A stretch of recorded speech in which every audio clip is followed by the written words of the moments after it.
একটা মধ্যবিত্ত পরিবারের সবথেকে বেশি যদি কিছু চাওয়ার থাকে তাহলে হচ্ছে সেটা সুখ আর শান্তি।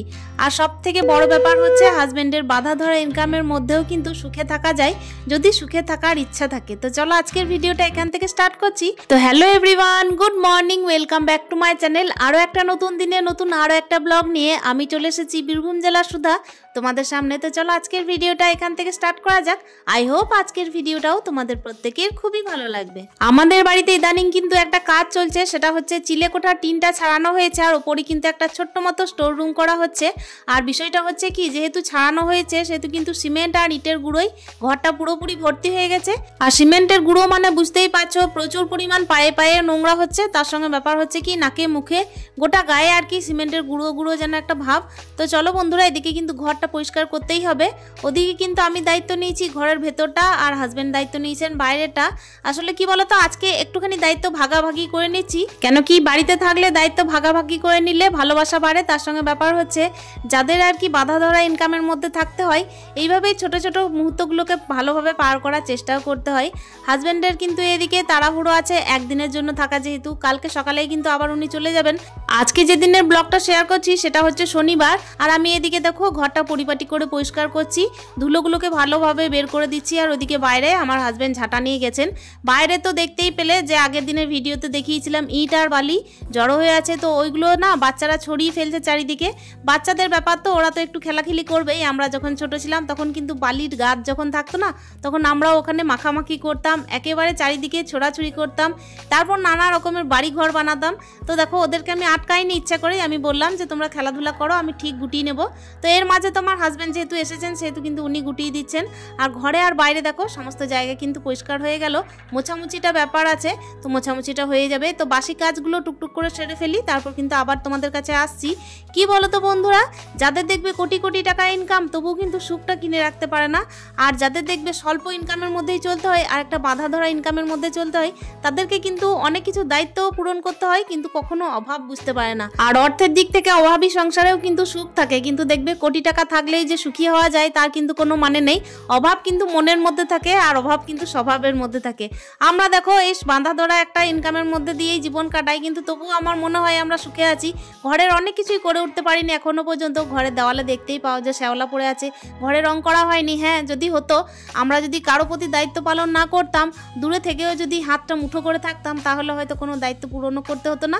তার সঙ্গে কি বলতো, ঘরের মধ্যে অনেক কিছু বিলাসিতা করে থাকতে পারতাম। তবে হ্যাঁ, আমরা যে মনের ভিতর থেকে সুখী আছি এটাই কিন্তু যথেষ্ট। একটা বাধা ধরা ইনকামের মধ্যে সবাইকে নিয়ে যে চলতে পারি এটাই তো যথেষ্ট, তাই না?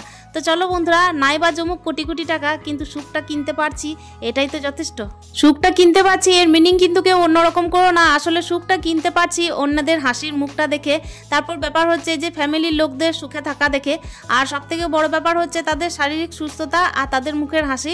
এইটাই কিন্তু জীবনে সব থেকে বড় ইনকাম। চলো, এদিকে আমার স্নান হয়ে গেছে, বাসি কাজ হয়ে গেছে। এদিকে কিন্তু দেখতেই পাচ্ছ কি সুন্দর রোদটা দিয়েছে, তার সঙ্গে কিন্তু খুব ঠান্ডা ঠান্ডা হাওয়া দিচ্ছে। হাওয়াটা মানে প্রচন্ড পরিমাণের হাওয়া দিচ্ছিল আজকে, একদম বেশ ঠান্ডা ঠান্ডা। জানি না কোথাও যদি বৃষ্টি হয়েছে। আসলে কি বলতো, 2 দিন আগে লাগছিল প্রচন্ড পরিমাণের রোদ, আর আজকে যেহেতু শনিবারের ব্লগটা শেয়ার করছি, শনিবার কিন্তু খুব ঠান্ডা ঠান্ডা হাওয়া দিচ্ছিল। আর এই টাইমে না আমার স্নান করে ঠান্ডা লেগে গেছিলো, ওই জন্য রোদে বসে বসে পুজোর বাসনগুলো মাঝামাঝি করছি। আর এইদিকে গোলাপের দিকে চোখ যাচ্ছে, এত ভালো লাগে না এগুলোকে দেখে যে কি বলবো। তোমাদের চোখের সামনে যদি আনি এগুলোকে ক্যামেরাবন্দি করি তাহলে আমার মনটা আরও যেন প্রফুল্ল হয়ে ওঠে। তো চলো, এদিকে কিন্তু পুজোর বাসনগুলো আমার ধোয়া হতে থাকছে। আর ওদিকে কিন্তু আমার হাজব্যান্ড গেছেন বাজারে, মানে বাজার পাঠিয়েছি। ওনার আজকে ইচ্ছা হয়েছে পোলাও খাওয়ার। আগের বার যখন এসেছিলেন, মানে আগের মাসে যখন এসেছিলেন ওই একদিনের জন্য, যেদিনে আর কি ফিরে গেছিলেন, সেদিন আমি তাড়াহুড়ো করে ফ্রাইড রাইস করে দিয়েছিলাম। আর আজকে দেখো আবারও সেই নিরামিষের দিন। আগের দিনও কিন্তু নিরামিষের দিন ছিল আর এইবারেও নিরামিষের দিন। আগের দিন যখন ফ্রাইড রাইস করেছিলাম তখনও শনিবার ছিল আর আজকেও শনিবার। তবে এইবারে কিন্তু আমি বুদ্ধিমানের কাজ একটা করেছি, সেটা হচ্ছে কালকে যেহেতু 1 কিলো চিকেন হয়েছিল, তো ওটা থেকে আমি রান্না করা চিকেন রেখে দিয়েছি। এদিকে দেখো পুজোটাও দেওয়া আমার হয়ে গেল। ভগবানের আরতি হয়ে গেল, সব কিছু হয়ে গেল, হনুমান চালিসাটাও করে নিলাম। প্রত্যেক দিনের কিন্তু আমার ইচ্ছা থাকে বা বলতে পারো চেষ্টা থাকে, প্রত্যেক দিন আমি হনুমান চালিসা পাঠ করি। এটা একটা অন্ধবিশ্বাস বলো কিংবা হচ্ছে বিশ্বাস, যাই হোক না কেন আমি কিন্তু প্রত্যেকের মঙ্গল কামনা, তার সঙ্গে ব্যাপার হচ্ছে প্রত্যেকের শারীরিক সুস্থতা, আর ব্যাপার হচ্ছে কোনো রকমের বাধা বিপত্তি যেন জীবনে না আসে, অর্থ না হয় কম আসুক, কিন্তু ব্যাপার হচ্ছে সুখ শান্তি যেন জীবনে ভরপুর থাকুক, এই জন্যই আর কি। তো চলো বন্ধুরা, এদিকে কিন্তু হাজব্যান্ড বাজার নিয়ে চলে এসেছেন। আর বাজার কি এনেছেন সেটাও বলি। আমার হাজব্যান্ডের স্বভাব হচ্ছে আমি যতই বলে পাঠাই না কেন কিংবা হচ্ছে যতই লিখে পাঠাই না কেন, আমাকে কিন্তু যাওয়ার সঙ্গে সঙ্গে মানে বাজারের দোকানে যেখানে পৌঁছাবে সেখান থেকে কিন্তু বারবার ফোন করবে যে কি আনতে বলেছো, কি আনতে বলেছো। আসলে কি বলো তো, কখনো তো মানে কোনোভাবে অভ্যাস নেই না বাড়ির বাজারঘাট করা, আর আমি যেই পাঠাই সেই কিন্তু গন্ডগোল লেগে যায়। তো তবুও কিন্তু আজকে দেখো এনেছেন আলু, আলুগুলো অনেকটা বড় যদিও বা। আর এদিকে দেখতেই পাচ্ছ পোলাওয়ের চাল ছিল, তার সঙ্গে ওই যে নেরুয়া এনেছেন, নেরুয়া খেতে কিন্তু উনি খুব ভালোবাসেন, বিস্কুট আছে, আর যেগুলো আমি বলিনি অনেক কিছুই নিয়ে এসছেন সঙ্গে করে। তো সেই প্রত্যেকটা জিনিসকে আমি যথা জায়গায় রেখে দেওয়ার পরে দেখতেই পাচ্ছ এখন আমার ঠান্ডা লেগে গেছিলো একটুখানি, মানে ওই যে বললাম আজকে প্রচণ্ড পরিমাণে ঠান্ডা হাওয়া দিচ্ছে, সেই কারণে এই যে হাজব্যান্ডের জ্যাকেটটাই বাইরে ছিল ওটাই একটু পরে নিলাম। আর এখন দেখো এই যে রান্নায় লেগে পড়ছি। সকাল টাইমে কিন্তু আমি ছেলেকে ভাত, ডাল, সয়াবিন আলুর তরকারি আর একটা ডিমের অমলেট করে একেবারে স্কুল পাঠিয়ে দিয়েছি। স্কুলের গাড়িতে হাজব্যান্ড বসিয়ে দিয়ে এসেছিলেন, আজকে টিফিন বানানোর ঝামেলা ছিল না যেহেতু শনিবার হাফ টাইম। তো চলো বন্ধুরা, এখানে দেখতেই পাচ্ছ আমি কিন্তু এই যে পোলাওয়ের চালটা ধুয়ে নিচ্ছি। আর এখানে কিন্তু আমি 1 কিলো পোলাওয়ের চাল নিয়েছি। প্রথমে ভাবলাম অর্ধেকটা করব, তারপর আবার মনস্থির করলাম যে না পুরোটাই করে দিই।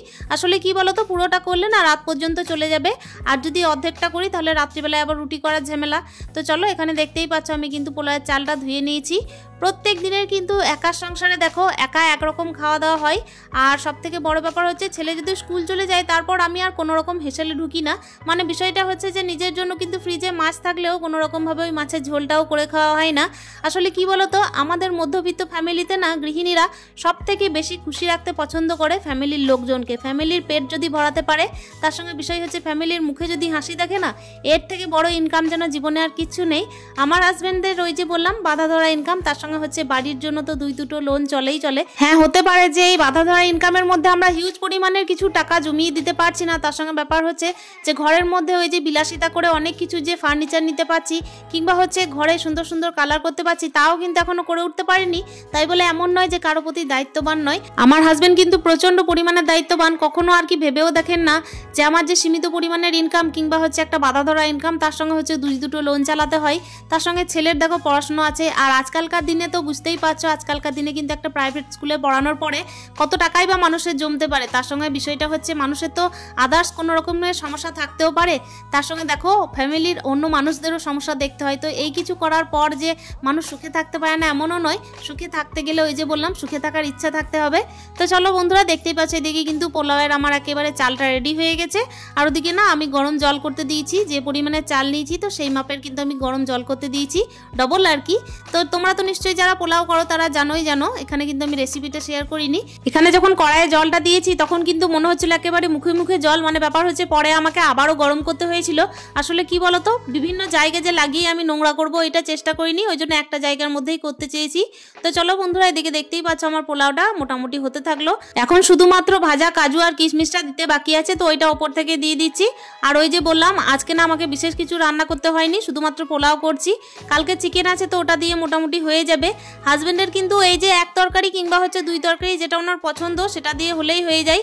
আর ভাত করতে গেলে বিভিন্ন জ্বলন আছে, ওই কারণেই না আমি এই বুদ্ধিটা লাগিয়েছি। ভাত যে ওনাকে কি দিয়ে খাওয়ালে ওনার খুশি হবে আমি তো বুঝতেই পারি না। যখন উনি আসেন তখন আমার প্রচণ্ড টেনশন হয় খাওয়ার বিষয়ে, বিশেষ করে মানে আমি তো সর্বভুক, আমি সব রকমই খাই। সবজির কথা বলছি, নিরামিষের মধ্যে আমি সবই খাই, আমিষের মধ্যে আমি সব কিছু খাই না। তো চলো গল্প করতে করতে আমার কিন্তু পোলাও রেডি হয়ে গেছে। আর এই যে দেখতেই পাচ্ছ কন্টেনারের মধ্যে যেটা ভরছি সেটা পোলাওটা ঠান্ডা করে আমি শ্বশুরবাড়ির জন্য দিয়ে পাঠালাম। শাশুড়ি মা খেতে পছন্দ করেন।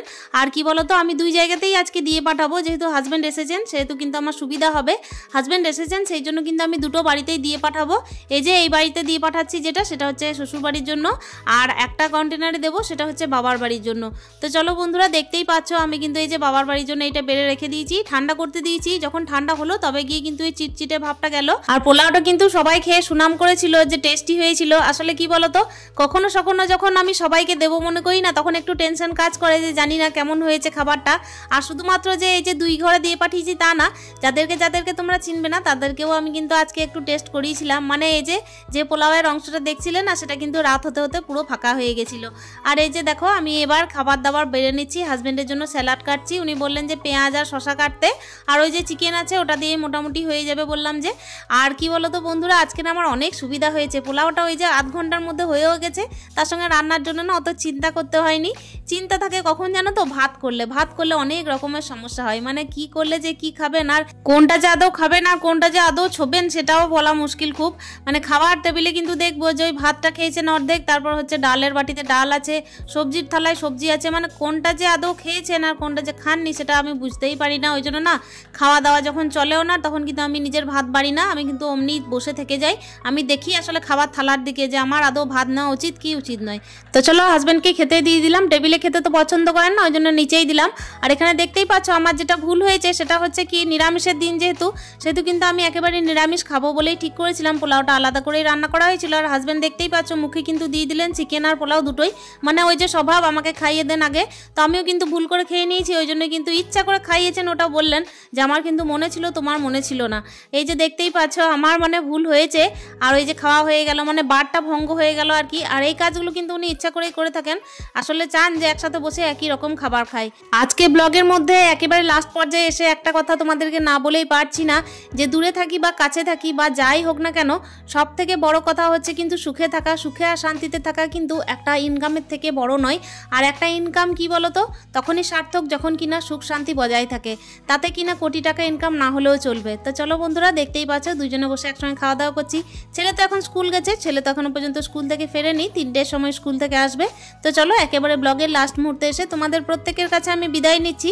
আশা করছি আজকের ব্লগটা তোমাদের প্রত্যেকের খুবই ভালো লেগেছে। ভালো লাগলে অতি অবশ্যই একটা কমেন্টের মাধ্যমে জানানোর চেষ্টা করবে।